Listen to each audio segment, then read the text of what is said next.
நீங்கள் இப்போ ரஜினி படம் ஜெயிலர் படம் அதில் ப்ரோமோவா எதை போடுறாங்க பார்த்தீங்களா?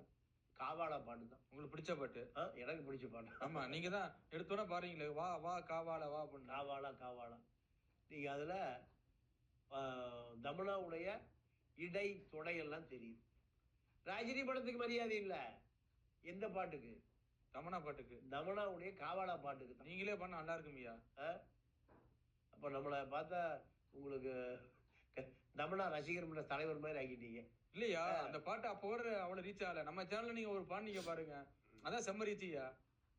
அப்போ ரஜினிக்கே தமனாவுடைய காவாலா பாட்டு தேவைப்படுது. அப்போ பிக் பாஸுக்கு என்ன தேவைப்படுது? பலூன் அக்காக்களுடைய கொச்சையான வார்த்தைகள் தான் பிக் பாஸினுடைய கருப்பொருளை.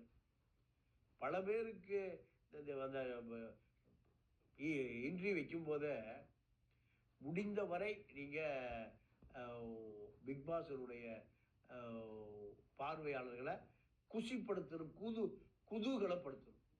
என்ன மாதிரி செய்வீங்க? இப்படியான கேள்வி தான். உங்களுக்கு சம்பளம் 10 லட்சம்.